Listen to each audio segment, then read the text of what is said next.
welcome back each and every one of you, and I'm sure that Facebook has now been rectified. And once again, regardless of where you're joining us from, this is Radio Biafra.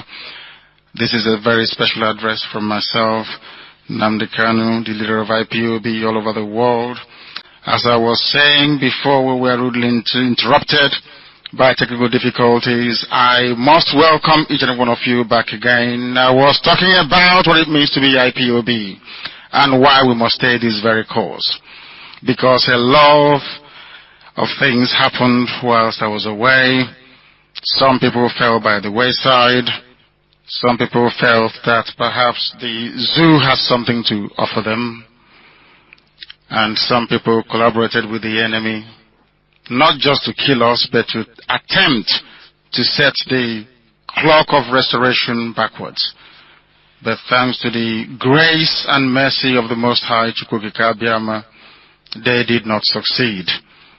Once again, I welcome each and every one of you, and especially those of you that have been working exceptionally hard to make sure that we stayed on this very course towards our restoration.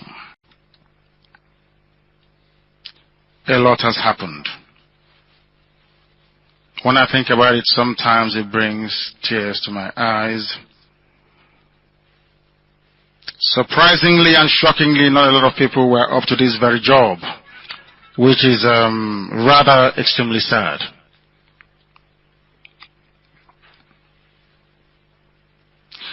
Being an IPOB is a very unique privilege. A very unique privilege for you to be an IPOB family member. It's a rare honor. When we call each other Umu Chineke or Nwa Chineke, it is a very unique privilege, not an entitlement.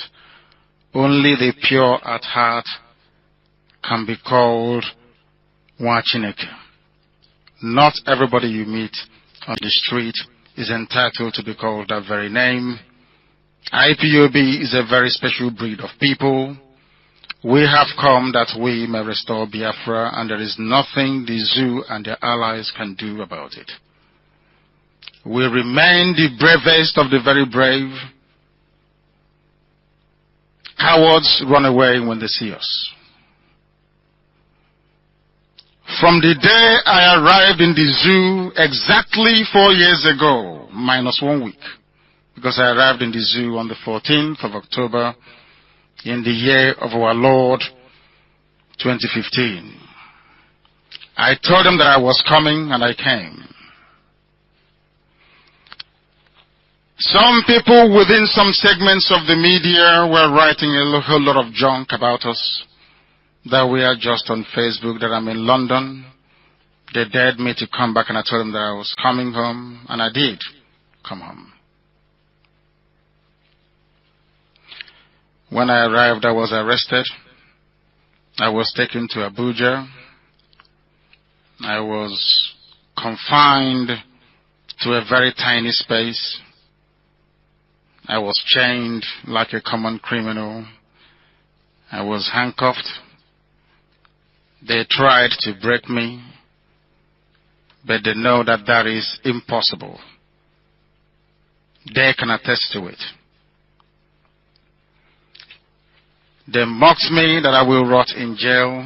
Some prayed very fervently, those who are against Biafra, agents of darkness, that I should die in jail. But the walls of prison and detention couldn't keep me. I told Jubril, now, or should I say Buhari, before he died and was buried in Saudi Arabia, that he was a madman. I called him a madman in his own court because I know that he cannot do anything about it.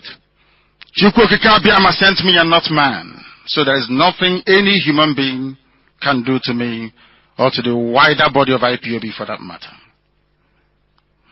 I told the court of Bintan Yako that they cannot jail me, and they did not. I called the dead Buhari, an illiterate madman, in his own court, and I walked away. I cannot recall anybody being able to do so in the history of the damnable Zoological Republic. with very few and notable exceptions. Men like Femi Fani-Kayode, who is very dear to me, and also the ex-governor of Ekiti State, Ayo Fayose. The two men I respect very much, I must say, from the West. There is no other human being that has been able to rise up to challenge the murderous tendencies of the late Buhari. Buhari died because he dared to touch me. And I must warn everybody, especially those who are harboring ill will towards me, that what happened to Buhari will also happen to them. Buhari was replaced with a man, that very thing from Sudan, Jubril. A very special program is coming up next month where I will completely and totally unmask Jubril. Complete and total. With DNA evidence and forensic pictorial evidence. It will be clear to the whole world that the person in Aso Rock is fake. Jubril. They are trying to use INEC disqualification to bar him from contesting so he can run back to Sudan. That is not going to happen. I won't let them. He will contest. And the zoo will crumble with him. They know this. That's why they're running helter-skelter, claiming he doesn't have a certificate. As if they never knew. Since 4 years ago, that man that is now dead and buried in Saudi Arabia is a stark and compound illiterate. The very worst kind. An evil genocidist who is now decayed and only skeletal in the grave.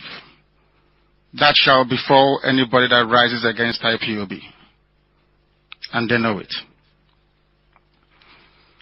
They mocked me after I came out of prison. Even those that I'm older than. Even the age mates of my first son, Nemeka. Maybe because of the way I look, they will say, what these young men are doing. Apart from maybe 4 or 5 people in Ohaneze, I am older than every other Ohaneze executive member. But when you hear them talk about me and IPOB, you think we're a bunch of teenagers. I don't blame them. They're a product of a dysfunctional system. They gave me very stringent bail conditions. I hope IPOB family members are listening very quietly, because what I have to tell you is extremely important. So you must pay attention. They gave me the bail conditions so that I wouldn't speak, so that I cannot rally, to muzzle me, so that I'll just be in my father's house and then go to court once in a while. The same thing they did to the now estate developer in Owerri. I told them, no, you cannot cage me. You cannot muzzle me. It's not possible. I went out and I defied every stupid restriction placed on my person so that IPOB can be alive and our restoration of Biafra well on course. The powers that be didn't like it. Their Igbo collaborators did not like it. Some of them in government houses did not like it. Ohaneze didn't like it because I said no to voting in Anambra. And I have my reasons and I'll go to that later. Obiano said I shouldn't come to Ekulobia, that he will kill me with the Zoo army. We broke Ekulobia. Dave Oma, he said I shouldn't come to Ebonyi. I went to Ebonyi with the longest convoy in history. As I was entering Abakaliki, part of our convoy was still in Enugu. We broke the cordon. 6 fortified military checkpoints. I got down from my vehicle and I walked through all of them. I dared them to shoot me. We went into Abakaliki and we shot Abakaliki down. When we got to the front of the government house, I asked my driver to stop so I can greet some of the people working for Dave Umahi to let them know that Ebonyi is Biafra. After our rally, on my way out of Abakaliki, they stopped me again and asked me to turn around. And I told them that it would not happen. We broke that very cordon too, and we got home safely that very evening. I went to Obibo.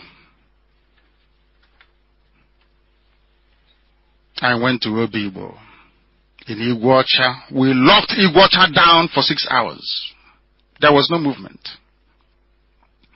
Yes, and Wike did not ask army to kill me. He never tried to intimidate me nor to molest me. We rallied peacefully as we normally do. And we went back home. Ohaneze Ndibo and Igbo governors got together and said this cannot continue. That Nnamdi Kanu is heating up the polity. They decided to kill me. It was these men that physically applied to Asarok to have me killed. They couldn't do it. After all, Buhari was dead, buried in Saudi Arabia. They had to do something very quickly. At the expiration of the 103 days of his shambolic medical trip to London, they sent that thing from Sudan, Jubril, to come back to spearhead the attack against me. The person controlling that very project is a man that some of you know as Abba Kyari.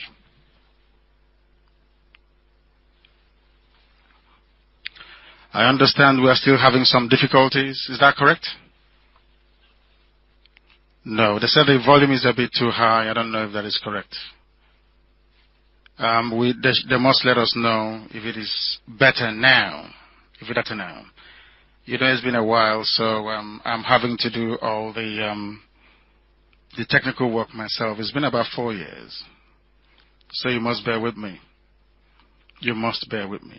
I do apologize for any shortcomings in our technical output this very evening. When Jubril came back, a lot of Igbo men that call themselves politicians and political leaders arranged for me to be assassinated.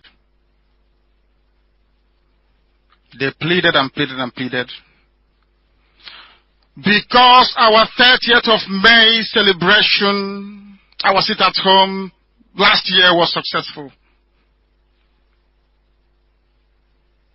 That led those Alamajiri youths, I don't know where they got them from, to issue a quit notice at the instigation of Arewa Consultative Forum. Our people must listen very carefully. Arewa Consultative Forum pressured Nyawood and Ohaneze and Southeast governors to do something about me. When they talk about me, they don't tell you the truth. I was the one that went to Wodo's house when he was in the USA to look for him, to greet him. I went with Evangelist Eliotuko. I went back again when he returned, and we had very sumptuous lunch together. And I told him that this is what I stand for. I want Biafra because of all the maltreatment, because of all the humiliation, because of all the shame that Nigeria over the years have compelled us to go through as a people, that I cannot take it anymore. I want to be free and I want to die a free man. He asked me, what do I intend to do? And I told him, most respectfully, that I will engage in civil disobedience. I will boycott every boycottable until the zoo accedes to my demand for a referendum. That I won't fight anybody. He said it's okay, but I should consider an Nnamdi election. I told him no. We've been voting since 1953, if I'm not mistaken. What has come of it? Absolutely nothing. The zoo, as a contraption, instead of going forwards, is always going backwards every blessed year. Things are getting more difficult. Our children are dying in the Mediterranean. They are drowning. Our daughters have nobody to marry them because most of our men, our brothers, our uncles, our cousins are in severe difficulties abroad. Some are in jail. Some are struggling. Some will have to marry somebody from that very country where they are domiciled to be able to get their papers. Nobody is interested in our sisters back home. And I told Chief Wodo that I cannot go through life like this. I cannot tolerate this any longer. That something must give way. That I have no interest in being the leader of Biafra. I have no interest in politics. All I want is for our people to be free. I explained to him very calmly and with respect. We took pictures, we had lunch, and we went away. But they went behind my back to plan to kill me when I did nothing wrong to them. They came to my house, as we all know, on the 14th of September of last year, to kill me and every living being in my house.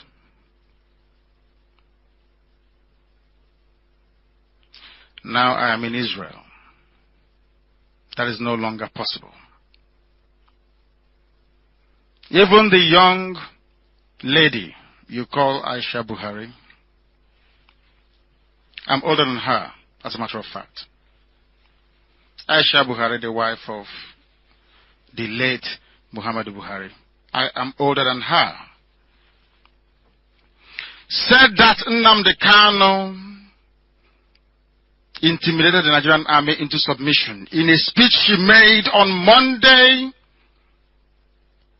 I think that was October the 9th, last year, 2017. Perhaps fueled by the fact that her husband was dead. She spoke out of turn. It's there for all to see. She actually said that Nnamdi Kanu ran riot because my husband was not in Nigeria. That's what she said. This is supposedly a first lady. That was when they concluded their plans to kill me. I don't know if Britain is involved, but when I return to the UK, we shall find out. Okezie Ikpeazu, Dave Umahi, Nyawodo had their statements prepared for my obituary. They had gone to plan with the traditional rulers of all the other geopolitical zones in the zoo to come down to address Biafrans on why my death was a good thing for our people. Go through Okezie Ikpeazu's statements. It's all there and self-evidently so. The Ohaneze Ndị Igbo political class, Southeast governors, used Fulani military apparatus to try and assassinate me the same way they've been doing, or as they did in Aba, Tumpo, Nisha, Enugu, Iguacha, in Aba. All we are asking for is for our freedom. But Igbo men that claim they are politicians brought death to us. When you ask them, but what wrong have we done? They say we are heating up the polity. That's all. We've explained to them time and time again, we want to be free. Perhaps some of you are comfortable being slaves to Fulani people. IPOB is not comfortable and can never, ever be comfortable with it.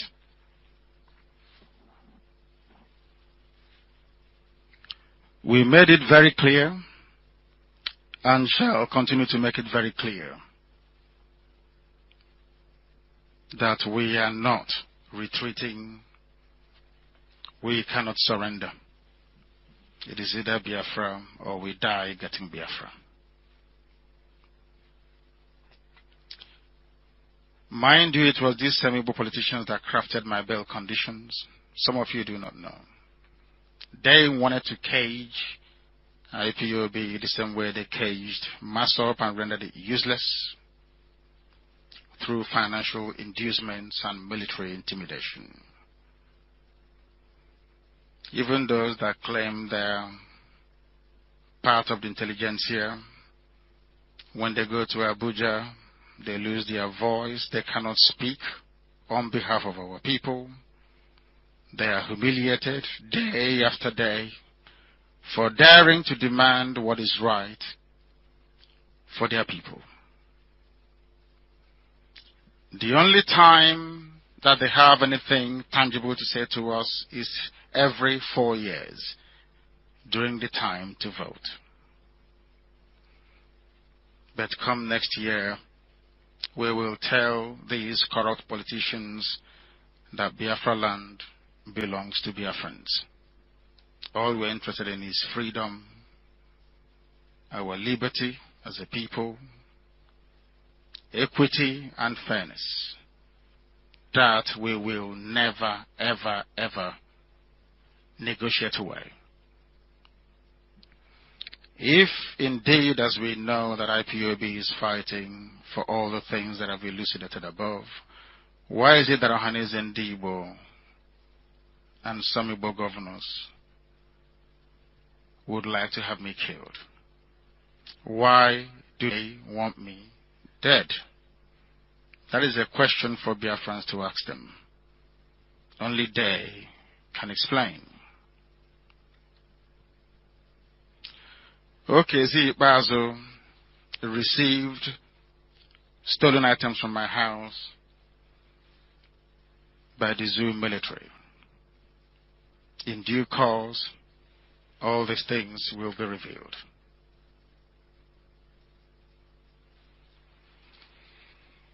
My voice is very low, is that correct? Is that what they're saying? Okay. You must bear with us. This is Radio Biafra, please. If you're joining us for the very first time, it's important that you know that we are slightly unorthodox here. We don't do things the way other people do it. We are very, very different, with remarkable results at the end of it. I can assure you of that. I talked about the death of Muhammadu Buhari and the unmasking of Jubril, which obviously didn't go down well with some Fulani people in the government. Sokoto Caliphate and their collaborators in Biafra land felt that the best thing to do is to get rid of me.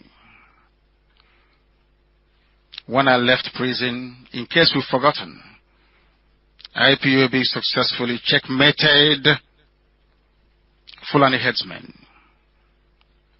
All the activities in Biafra land were paralyzed. I ensured, and I made sure of it.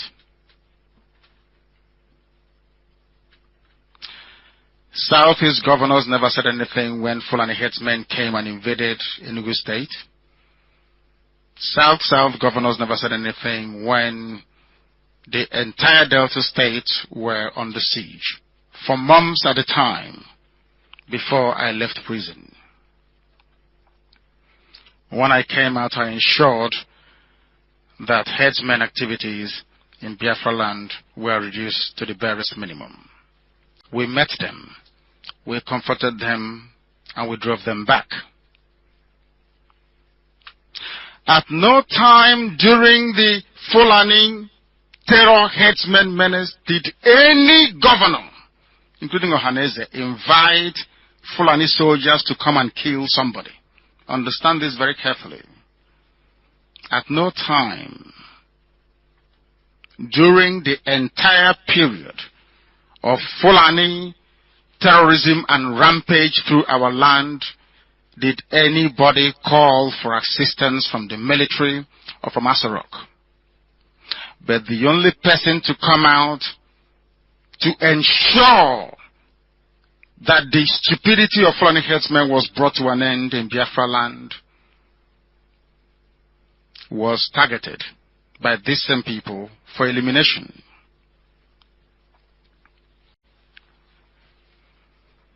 Within 4 weeks of leaving Kuje prison, I successfully, through IPOB intelligence and volunteers, stopped over 80% of Fulani terror attacks in our land. The statistics are there. Go and check what was happening in Biafra land before I left prison and what became of Fulani headsmen once I was out.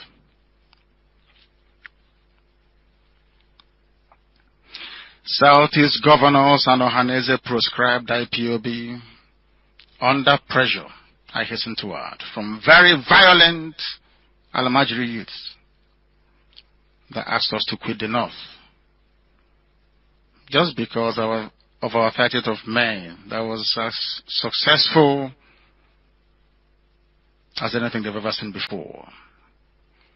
Ango Abdullahi, the chief sponsor of all these Almajiri youths, Arewa Consultative Forum, they are the ones now visiting Owerri, and a certain former freedom fighter, Ango Abdullahi, and Al Mustafa. They said they will bring the war to me. Igbo governors and Ohaneze were terrified of their masters. They agreed that Nnamdi Kanu should be killed. Not only myself, but my men, my father and my mother, and the rest of my family. Meanwhile, the Fulani headsmen that came down to Enugu, to Nimbo to be very precise, to massacre and to pillage, left unscathed, left completely untouched. Nobody touched them. Ohaneze never issued a statement calling for the arrest and prosecution of those people. But they found it expedient to demand for Fulani soldiers to come to Afaruku to kill me and my people. But I said to them that IPOB is here to restore Biafra. No amount of trash talk online, no amount of blackmail, because we are used to it. IPOB is used to it. We are baptized in the fire of battle from day one. There is nothing that these people say or write about us that phases me. As a matter of fact, if they don't speak ill of me, I get worried. Those that know me know this very well. The only fuel I need to propel this agitation forward is the hatred other people feel for us. I feed off it. And that is why Biafra must come. On 2 occasions, I was invited to meet Southeast governors. And as Governor Mahi have candidly testified just a few days ago on BBC Igbo, I did nothing wrong. He admitted that Nnamdi Kanu did nothing wrong. I told Igbo governors and Ohaneze, if you want me to stop the agitation for Biafra, please go to Abuja and get me something. Get me a concession. I will not drop Biafra without a concession from you. And I made it very clear to them that if they want us to be free as a people, all they needed to do at that material point in time is to support me. Then Arewa will have no choice than to accede to our demand. At least parts of it. Because it's numerous. But when their ogas from Arewa called them and told them that what I was doing cannot be allowed to continue, they caved in. Partly because of their jealousy of the popularity and respect that IPOB commands amongst our people.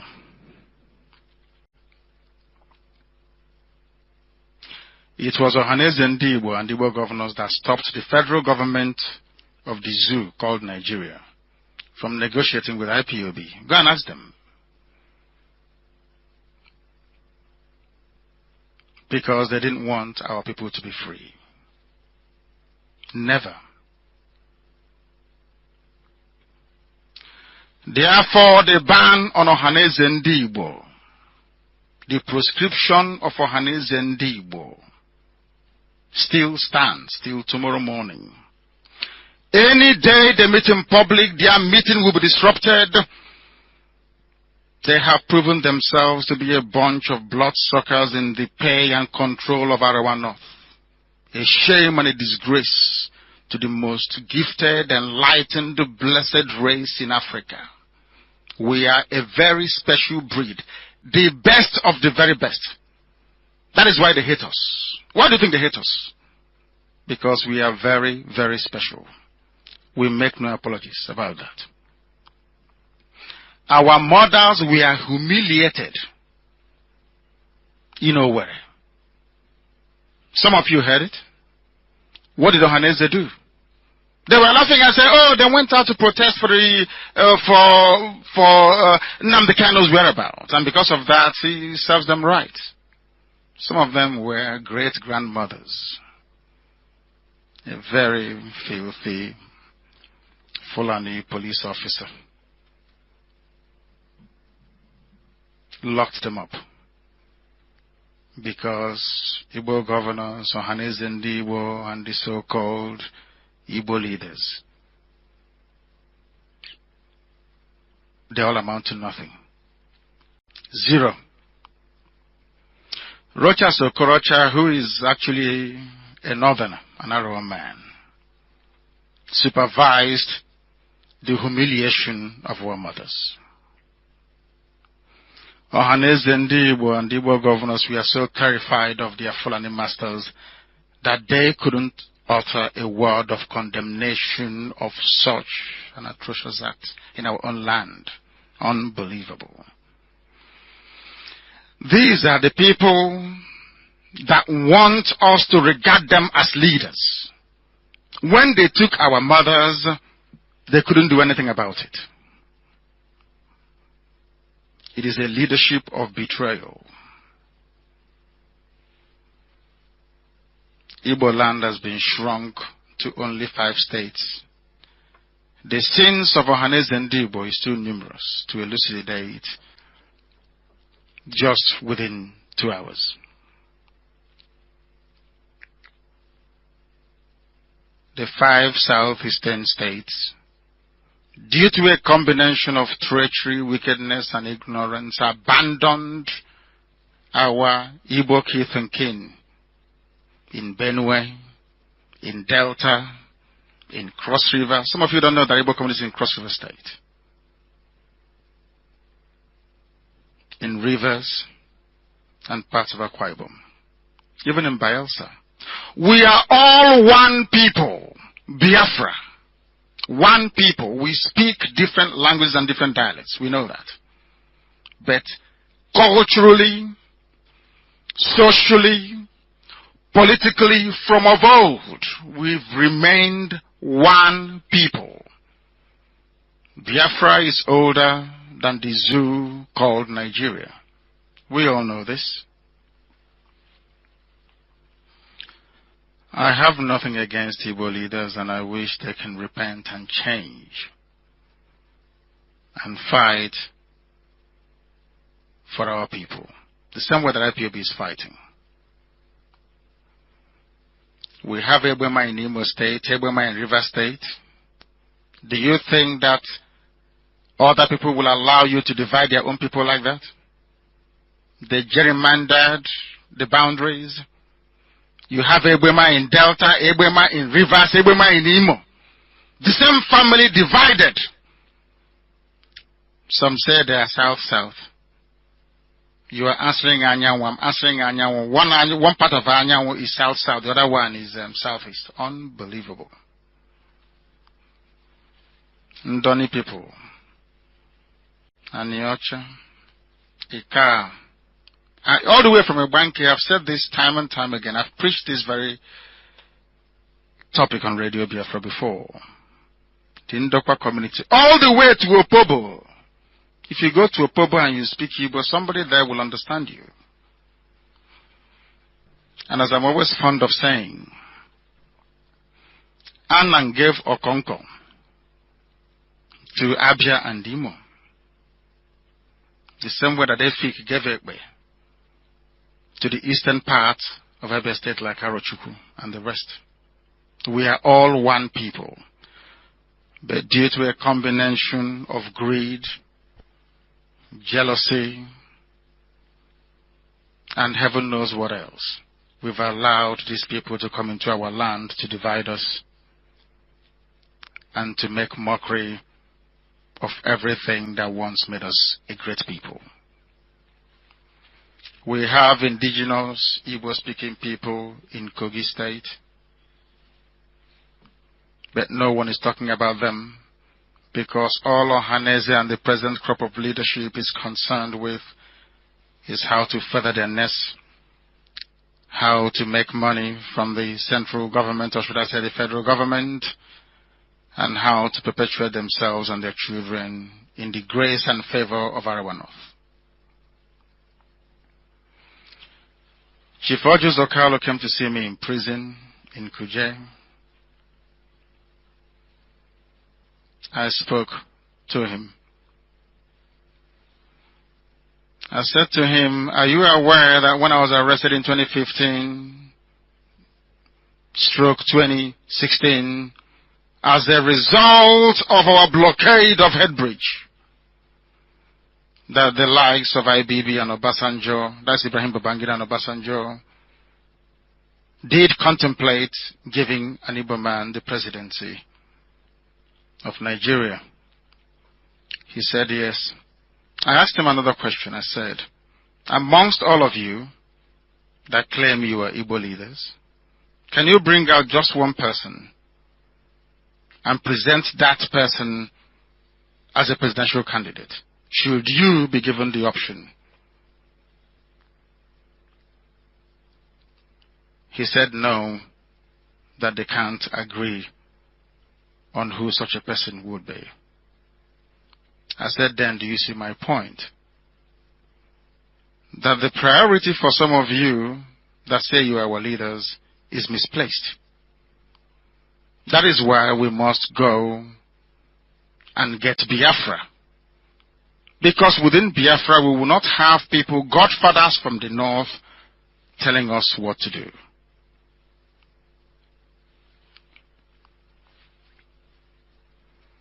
Nobody wants to step down for the other person. I read a few days ago that some Igbo leaders unanimously adopted Atiku. Very interesting. But the same group of people were busy castigating P2B. That was very typical of how things are done in the southeast. And I must say, the entire Biafra land as a whole. Their preoccupation is self-preservation, not the well-being of the people. I remember when I was asked, when I came out, somebody called me and said the presidency wants us to ask you on more than 2 occasions to put it in writing what your minimum demands are, excluding outright independence for Biafra. Knowing fully well they were looking for an excuse to tell the international community that I'm as inflexible as Ojukwu, which I've said when I was in detention, I decided to test their sincerity because I always allow people leeway. I told them that I don't want any monetary payment or financial reward. People must listen very carefully. That I want a devolution back to 1963 Constitution, back to the regions, which is essentially Aburi. I told them that I want them to open Iguacha Seaport, Port Harcourt. I asked them to open Calabar Seaport and Warri Seaport. I did this in writing and I gave it to them. I asked them to dredge River Niger, allow direct international flights to Europe and the USA from Enugu, Iguacha and Calabar airports, to have respect for the rule of law by releasing Dasuki and El Zakzaki, to set up an international commission of inquiry to investigate the mass murder of IPOB family members at Onitsha, or by Enugu, Iguacha, Umuahia and Asaba. I asked them to remove those extortion centers they call roadblocks across the south, south, and southeast. As I told them also that I want region-based 100% resource control, complete deregulation of the power sector, and the setting up of a proper reconstruction, rehabilitation, and reintegration commission for Biafra, which is essentially south, south, and southeast areas, excluding Edo State. I never heard from them again. That is why we must boycott the elections. That is why IPOB must do everything within its powers to ensure that there is a total lockdown of the entire Biafra land come the presidential election of next year. Somebody was boasting today, I heard, that Victor Mess said on the Denibo radio that Nnamdi Kanu cannot be in Israel and dictate what is going to happen in Biafra land. I want to say this to some of them that may have adopted that very position. I am not IPOB. I do the will of IPOB. IPOB is the people, and the people is IPOB. They must understand this. Our quest for Biafra is part and parcel of a strategy aimed at making sure that things are done properly, how it should be done in a civilized society, which is an utter and complete repudiation of the fraudulent 1999 Constitution. Some of you have stopped talking about Leah Shuaibu. Some of you have forgotten that various courts have granted Dasuki bail, and he's still in jail, in detention, illegal detention. You have people that claim they are senior advocates, people who are professors of law, even the vice president, Jibril Subaju. But Dasuki is still in detention. After multiple pronouncements by competent courts of law that he ought to be released, the same applies to Dasuki and the wives. People are jumping up and down talking about elections when there is entrenched impunity, when terrible things are happening to the poor masses. Nobody is bothered about the well-being of those who are suffering. All they seem to care about is how much money they're going to make from the electoral process. May the good Lord have mercy upon us. Southern Kaduna is under siege The killings in the Middle Belt are continuing unabated. Abuse of judicial process and corrupt judiciary. And all people are concerned about is to vote. Let us vote. This same haste to vote is the reason why a certificateless Buhari, a compound illiterate, emerged in 2015 as your president. They say sometimes that if you want to, know how well or how backward the country is, look at those they vote into power. The haste to get rid of Jonathan in order for oil concessions to be renewed, led Obama to whip up this very wild sentiment against Jonathan, peddled by the likes of Bola Ahmed Tinubu. All of you then jumping up and down now trying to vote or asking IPOB to call off the boycott. You were there. You knew Buhari had no certificate and therefore no right to become the president. But in your haste to try and make quick money during the campaigns, you got rid of Jonathan and voted into power a man who is as thick as plank, who is now dead, and they replaced him with a complete idiot from Sudan. That is the zoo for you. This same 2018 to 2019, you've come again with your election and voting. Why can't you lance the boil once and for all? Why don't you solve your problems once and for all by boycotting the elections? You return power back to the people. You own the power, you take it back. And then you decide what type of country you want. It's simple common sense. So you don't know they had a revolution in France, in Russia, in USA, that every advanced country in the world at some point said enough is enough. This level of corruption we can no longer tolerate. But because some of you are blacks and Africans, I'm sorry to say, you're not strategic enough in your thinking. So what's about today? Not about tomorrow. Your family, your children, your generations unborn. We are not going to vote because we are too intelligent for that type of nonsense. Some of you may not know this, but we must remind you that IPOB will not vote. And I'm here to justify why we shouldn't vote. First of all, can anybody tell me why Dasuki is still in prison? Why IPOB family members that went out to felicitate with Donald Trump during his inauguration is still in detention? Can anybody tell me why troops are being deployed internally within a country? What for? Do you know the meaning of soldiers and army? Do you know what they are there to do?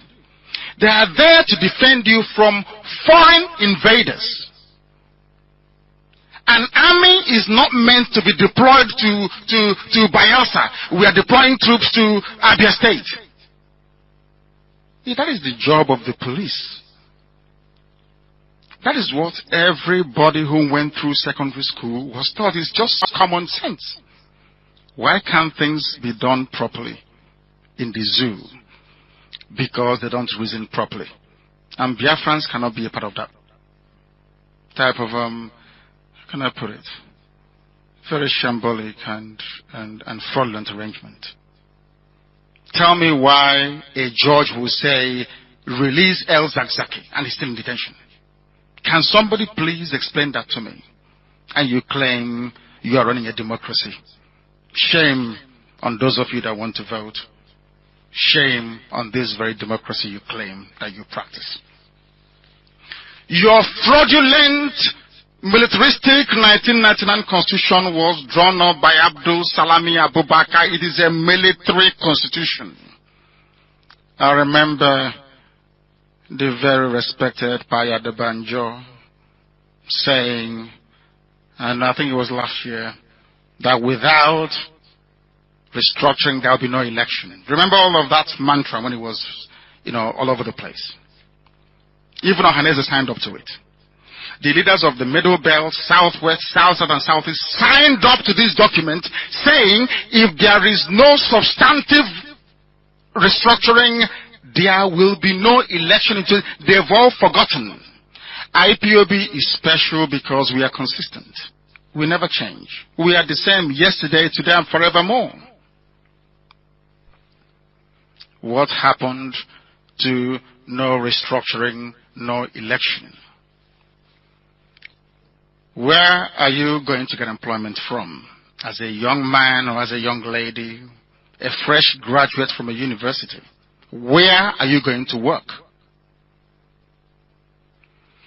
Do you think Nigeria, as presently constituted, has what it takes or the capacity to absorb all the talents leaving universities every blessed year? Does it concern them? Do you know what it does to society when a sizable chunk of the employable youth are out there unemployed? That will be a lecture for another day. Who stole the money earmarked for Enugu-Onitsha Expressway? An Igbo politician stole the money. If you go to Lokpa, I think it's Lokpanta. Is it Lokpanta? Is it? Where do you have all this imagery blocking the road, the express road? Where is it again? After Kibo, is it Lokpanta? It's an eyesore. An eyesore on Iguacha Enugu Expressway. After Kibo, if you're heading towards Enugu. The Werembe Somwahe Road not built. The academic field is not level. You have to score 136? If you're from anywhere in the southeast for you to gain admission into a unity school. If you're from Gombe, you only need to turn up. And some people are asking me to go and vote. Are you sure they are well at home? People are asking people to... It's a Gwadi and Mabikon. I don't think so. Fulani terrorist headsmen are running amok everywhere, slaughtering and killing people. How many times have you heard them parade the Fulani headsmen? How many times have they been taken to court? How many times have they been convicted? How many times, I ask you? But an Efulefu born on top of a dustbin somewhere in Lagos. My mama said Abibo, him and Andiana. I said Abibo. Writing rubbish about IPOB. The education system in the zoo is substandard. Where is Second Niger Bridge? Where is it?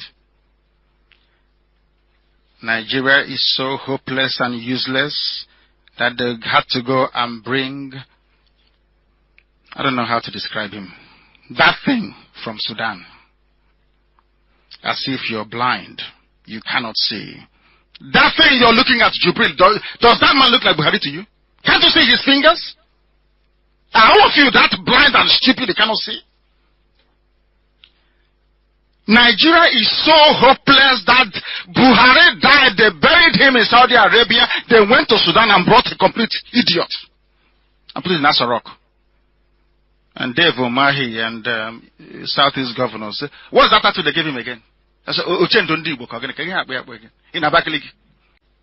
from Sudan. That program is coming up next month. I will do it. The unlawful and humiliating detention of our mothers in Owerri.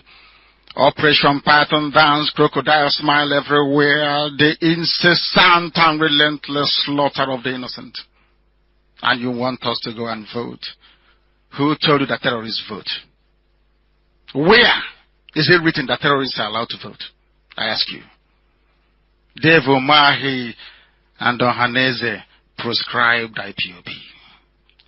I want the world to ask them, what did IPOB do to you?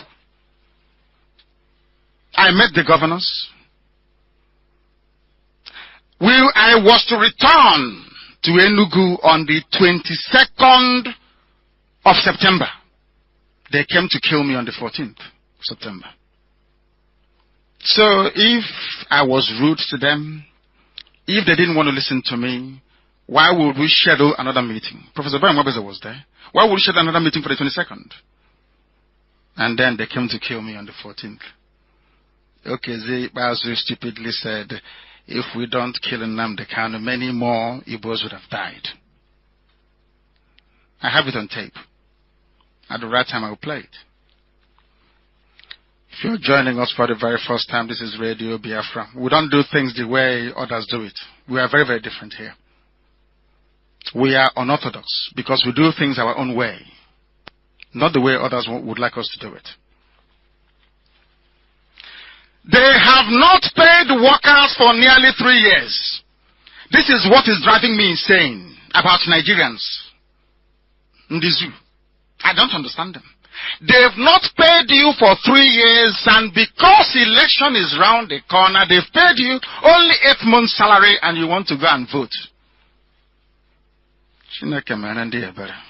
Lord have mercy. If you go to the Sun newspaper publication, if I can get it, I think it was carried everywhere. Without restructuring, forget 2019 elections. That was the headline. They were quoting the very respected Pa Ayo Adebanjo. Should I repeat what I've just said? Without restructuring, forget 2019 elections. Then what are they talking about? Which elections are these people talking about? No restructuring, no 2019 elections, southern leaders.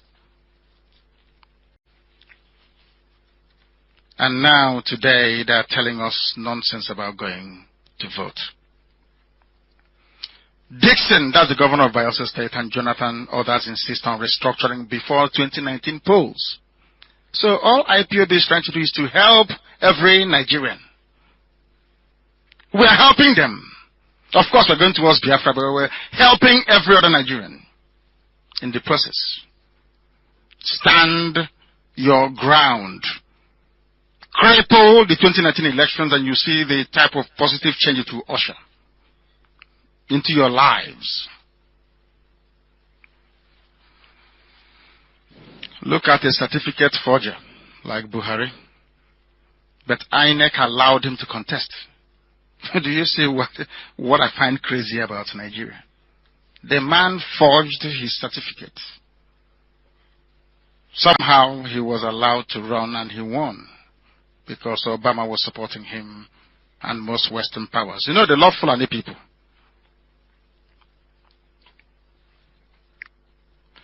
The most annoying thing about Buhari when he was alive was that he lied about his wealth certificate.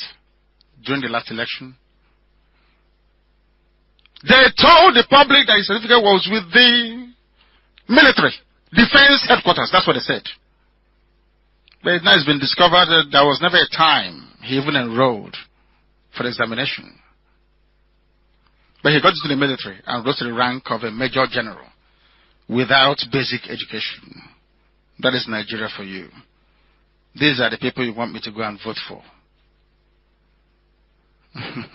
Unbelievable. Unbelievable.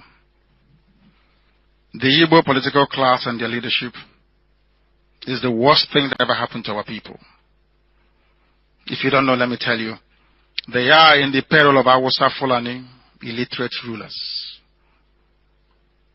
They have brought shame and dishonor to our people. Even one at some time attended a function to represent Abdul Salami Abubakar. Instead of supporting IPOB to set our people free, Southeast governors or Haneza and countless faceless and fake pro-Biafra groups. Fake! Madanoba Kon Biafra pro-Biafra group. They contribute, I don't know, maybe 1,000 naira. At the end of the process, they will raise maybe about 5,000 naira. They pay a journalist 4,300. He'll give them change of 700. They publish rubbish and say they are pro-Biafra group. Unbelievable. Unbelievable. The reason why we are suffering today, the reason why Fulani soldiers are killing us, the reason why Fulani headsmen are everywhere is because Arewa is in total control of the damnable Zoological Republic. Complete control. Victor Men went to the floor of the House, is it Senate, to demand for an inclusion of an Igbo man or somebody from Southeast, and then is it national? Is it what was it again? Is it Security Council or whatever it's called? National Security Council. He was literally swept away from the half floor of the Senate. Actually, he was pursued outside like a rabbit. They can't talk. They are cowards. When Fulani, when they see me, they run.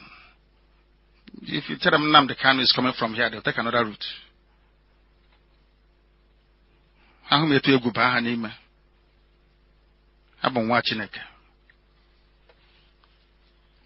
These caliphate slaves in our land made it possible for them to attack us.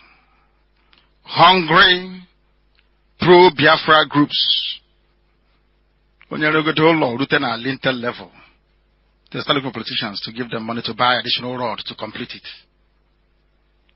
Freedom fighters that know the price of a trip of sand. They are so hungry they think others are as hungry as they are. You know, we are Radio Biafra, we don't leave any stone unturned. We say it here. And if we are bar, there's no secret. You know me very well. I have no secret. Some idiots left IPOB. They were recruited by DSS, recruited by Ohaneze to work against a project ordained by heaven, which is IPOB. When I regained myself a bit after the attack and the injuries I sustained on the 14th of September, I was told that some people were asking after our defense fund. I couldn't help but laugh.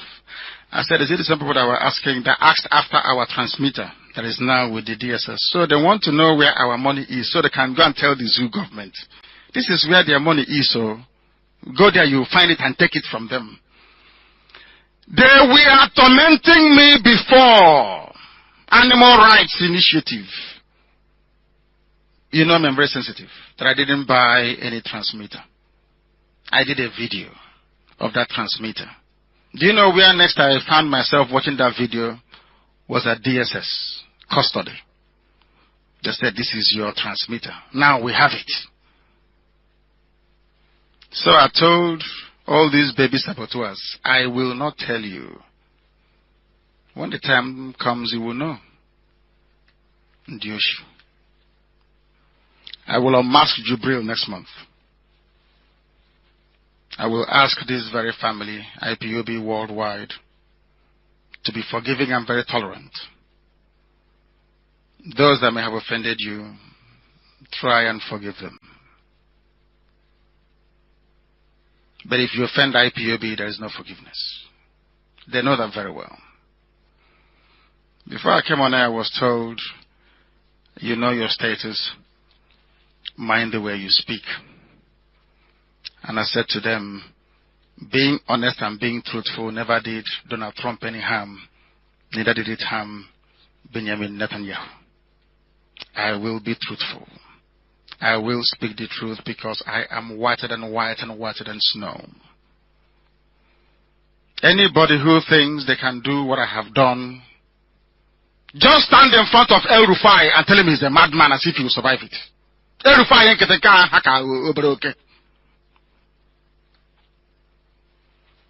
in Buhari's court, I called him a madman. With only my microphone, they came after me with armored tanks. Now, who is the coward? They said I was tormenting the zoo army and had to go and bring a man from Sudan with the help of Ohanese and Igbo governors to kill me. My own people. No amount of distraction or INEC-inspired disqualification of Jubre will suffice. I will destroy the zoo. Because people knowingly allowed or imported a Sudanese. They knew it. It's no longer a fraud. It is the... Oh my goodness, I don't even have the words to qualify it. The worst form of criminality. Do you know why they brought Jubril from Sudan? Some of you read, but you don't study. I read an article written by my very good friend and brother, Fani Kayode, where he taunted the Fulani Caliphate. He said to them, any Fulani man that goes into Asorok will die prematurely or will be expelled from office prematurely. They said, okay, if that is the case, we are going to show you.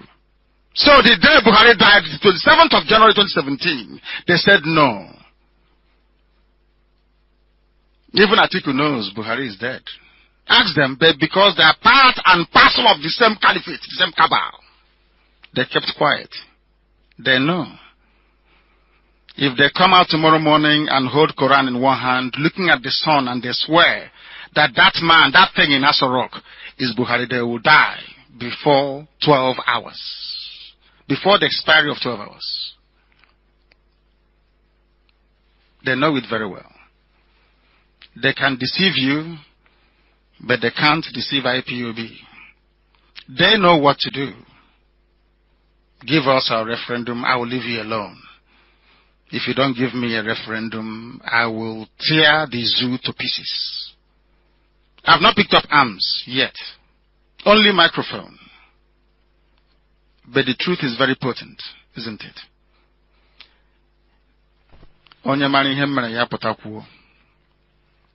If any Igbo man has called me on the phone before and said to me, Nnamdi Kanu, take this to run IPOB, I will not survive till the end of this year. Remember when I used to swear on air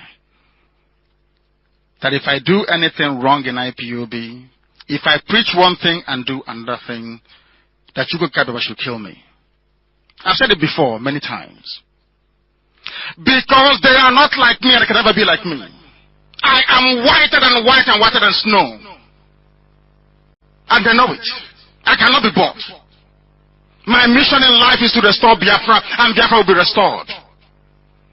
There is nothing any idiot can do about it. Even those with nuclear weapons. They can't do nothing. Chukwuka Kabeba knows. If Biafra doesn't come, He's Almighty God. I will say, we called your name, and you showed me a vision and said Biafra will come. If it doesn't come, I'm only a mere mortal. One day I will die, but your name reigneth forever. So every generation will remember that you went back on your word, and you are God, and you don't go back on your word. That's who I am. Those that know me. Boss one. But boss one the other day. They said I shouldn't take the public. I said it doesn't diminish, it doesn't take away anything from me. I am who I am. I've come to serve my people. And you know I love IPOB so much.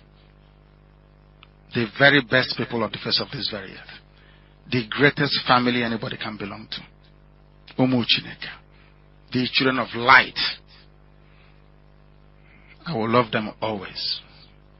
Till the end of time. Because I know that if there is something like reincarnation, if I come back again, I will be watching it. I will find IPOB, and I will belong to IPOB. Don't despair. The zoo is crumbling. The walls of Jericho is coming apart piece by piece. They know the solution to their problem. Nnamdi Kanu is their problem, and the solution is referendum. Give it to me and I leave you alone. You don't give it to me, the zoo will perish, and millions with it. I thank you all very much for listening. My deputy, The very dependable, very loyal Uchemefo. Ono hinu gonya mai. Work a couple. He kept IPOB intact. Our writers, those of you that fight enemies every day on social media, all of you, from family writers to Muchuku to TBV, all of you that fight every blessed day. Ferocious battle, and we have never lost any. We have never lost any battle. Nnamdi Kanu, he's a fraudster. He's a cheat. He's a scam. And I asked, have you given me 1 penny before? Oh, you're saying all these things, so I will tell you how we get funding to run the largest mass movement on earth. You are insane. I laugh, and as I said, when I don't see all those things coming from our enemies, I get upset because I need it. That's the only thing I need. Once again, I thank all of you for listening. I will come back to you at some time in the future. And until then, may keep, guide, sustain, and keep each and every one of you now and forevermore, I pray. Ise.